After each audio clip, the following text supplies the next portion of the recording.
Assalamualaikum warahmatullahi wabarakatuh. Selamat bertemu dengan Bu Aini, mengajar kimia kelas 11 semester 1. Pada kali ini kita akan mempelajari mengenai materi hidrokarbon. Di dalam materi hidrokarbon, tujuan pembelajaran yang akan kita pelajari yang pertama, mengidentifikasi senyawa hidrokarbon dalam kehidupan sehari-hari. Yang kedua, memahami kekhasan atom karbon yang menyebabkan banyaknya senyawa karbon. Yang ketiga, menganalisis jenis atom karbon berdasarkan jumlah atom karbon yang terikat pada rantai atom karbon primer, sekunder, tersier, dan kuartener dengan menggunakan molimut, bahan alam, atau perangkat lunak kimia lainnya. Tujuan selanjutnya adalah menjelaskan adanya unsur hidrogen dalam senyawa hidrokarbon berdasarkan hasil percobaan. Kemudian yang terakhir adalah menuliskan persamaan reaksi pembakaran hidrokarbon. Selanjutnya adalah indikator yang akan kita pelajari.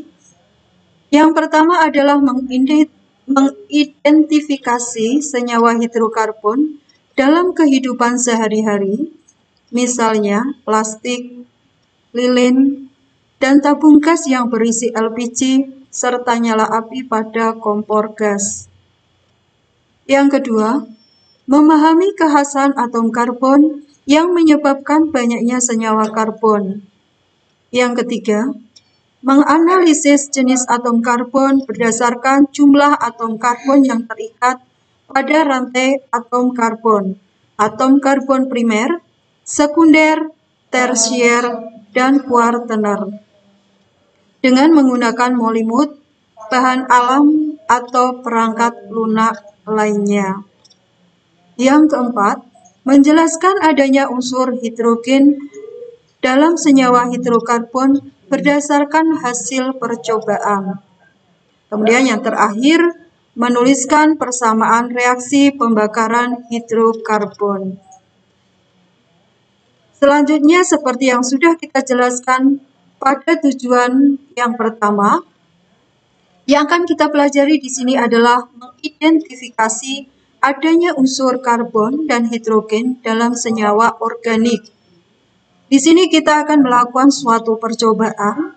Bahan-bahan yang kita perlukan adalah ada statif, kemudian ada pembakar spiritus, ada tabung reaksi yang ditutup dengan sumbat, kemudian ada selang, ada gelas kimia. Itu adalah alat-alat yang kita perlukan. Sedangkan bahannya yang kita perlukan di sini adalah glukosa, air kapur, kertas kobalt, spiritus. Jadi kita akan melakukan suatu percobaan untuk mengidentifikasi adanya unsur karbon dan hidrogen dalam senyawa organik.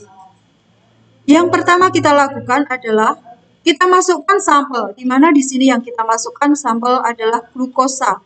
Kita masukkan ke dalam tabung reaksi, kemudian tabung reaksi kita tutup dengan sumbat, kita hubungkan dengan pipa, kita hubungkan dengan gelas kimia yang sudah diisi dengan air kapur. Kemudian langkah berikutnya yang kita lakukan adalah kita memanaskan sampel glukosa. Sampel glukosa sendiri itu berwarna putih. Kalau kita panaskan, maka akan berubah, akan mencair berwarna kuning. Tapi kalau kita panaskan secara terus-menerus, maka lama-lama akan berubah menjadi warna hitam.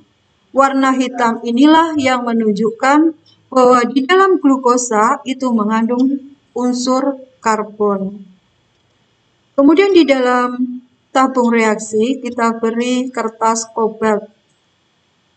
Kertas kobalt yang semula berwarna biru, di sini akan berubah menjadi berwarna pink. Ini menunjukkan bahwa di dalam tabung reaksi itu terdapat uap air. Bisa kita lihat dengan perubahan warna dari kertas kobalt yang berwarna biru berubah menjadi berwarna pink. Kemudian kita lanjutkan di sini.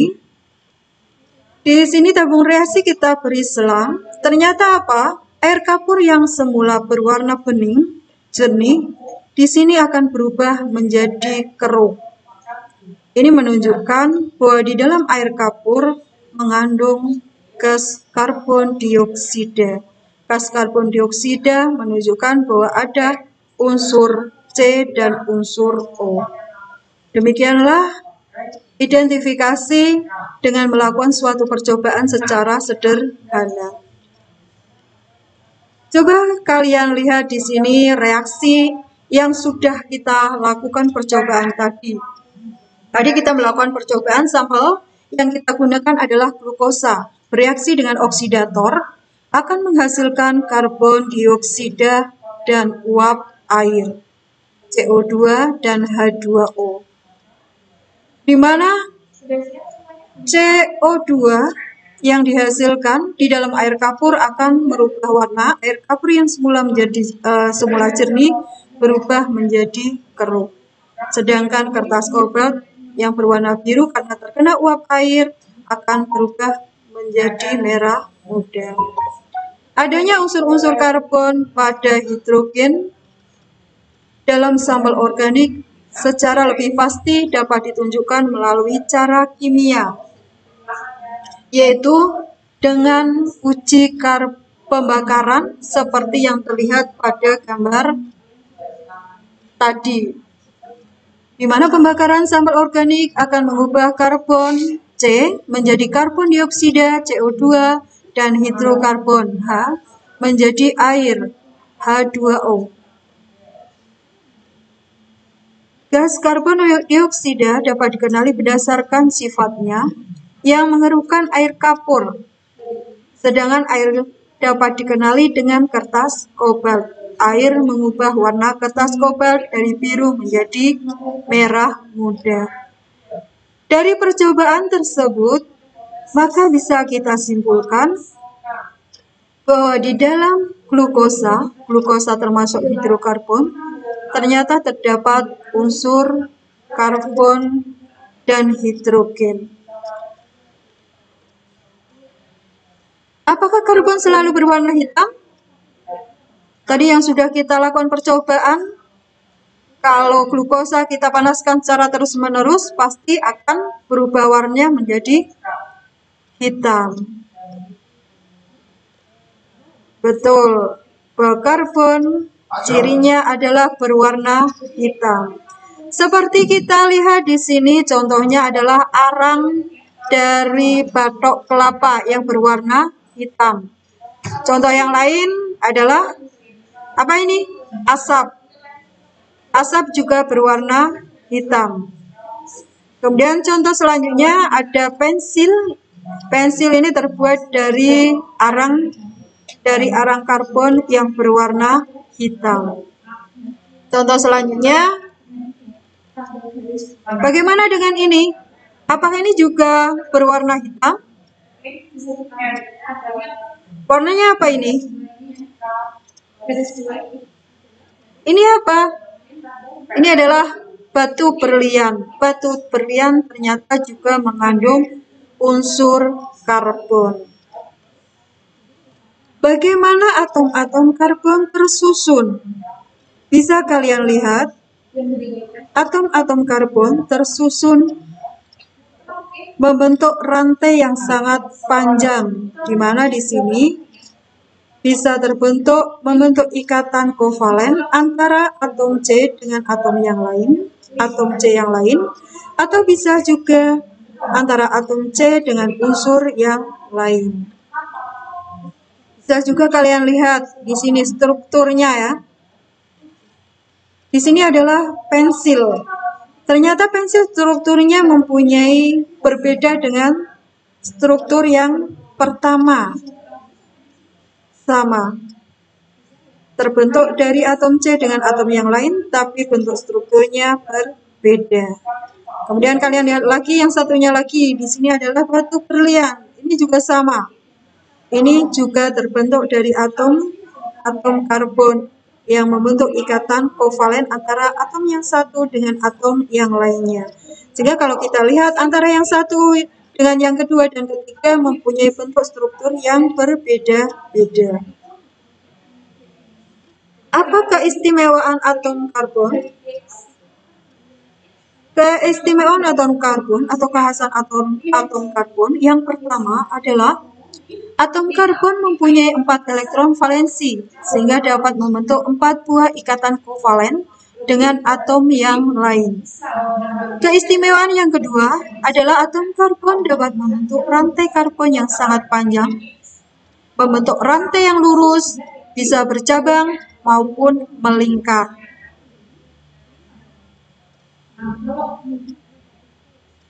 Kita lanjutkan. Jumlah atom karbon yang terikat di sini kita bagi menjadi 4. Yang pertama, atom karbon primer. Cirinya adalah mengikat satu atom C yang lain.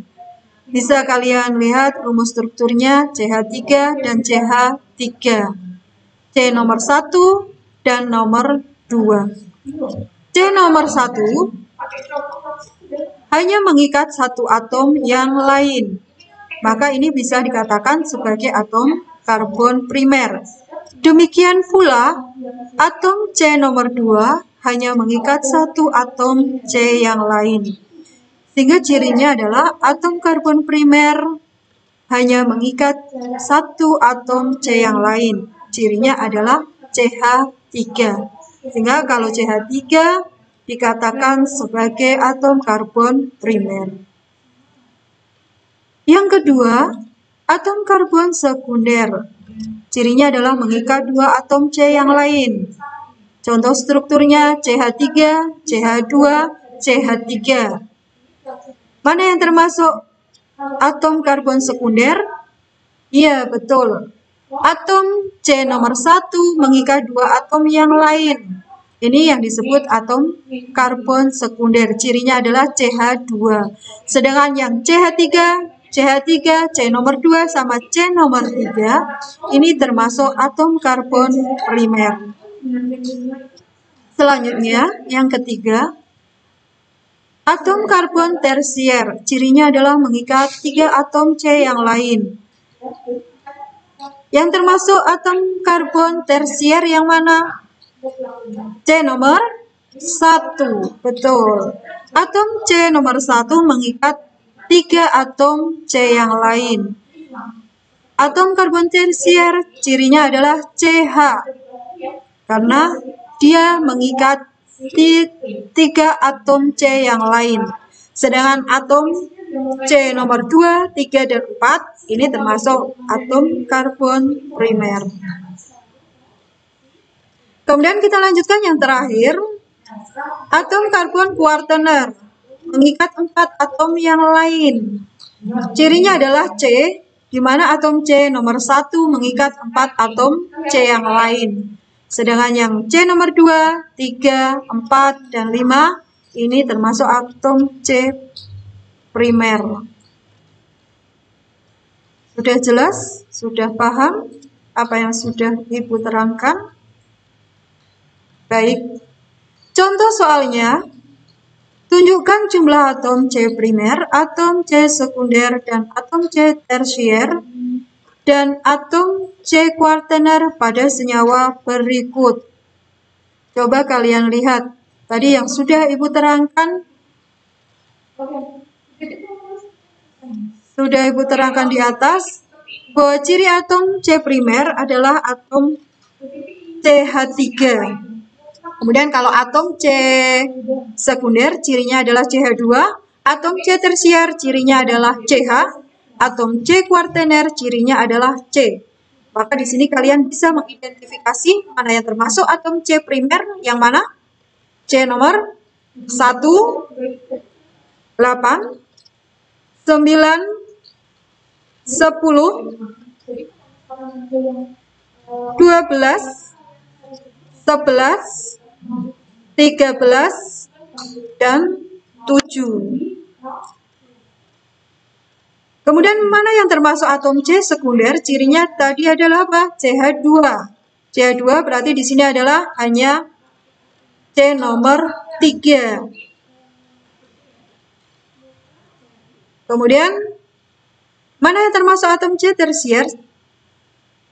Cirinya adalah CH. Berarti termasuk C nomor 4 dengan C nomor 6. Dan yang terakhir, mana yang termasuk atom C kuartener pada senyawa? Contoh senyawa di bawah ini, yaitu ditunjukkan pada C nomor 2 dan C nomor 5. Cirinya adalah C, karena dia mengikat 4 atom C yang lain.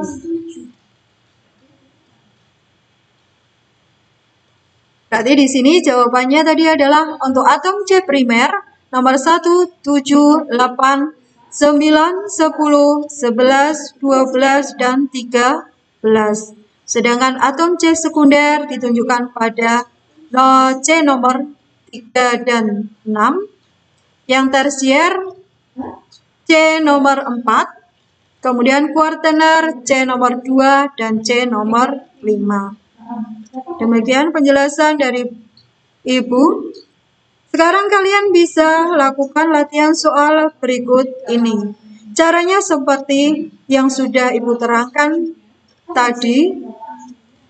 Tunjukkan jumlah atom C primer, atom C sekunder, atom C tersier, dan atom C kuartener pada senyawa berikut. Jawabannya, atom C primer nomor berapa saja seperti yang sudah saya terangkan. Kerjakan di buku tugas dan kalian kumpulkan. Senyawa karbon paling sederhana adalah senyawa hidrokarbon. Di mana hidrokarbon di sini contohnya ada biogas. Strukturnya adalah CH4 yang paling sederhana. Kemudian ada laskarbit. Contoh yang lain bensin dan lain-lainnya.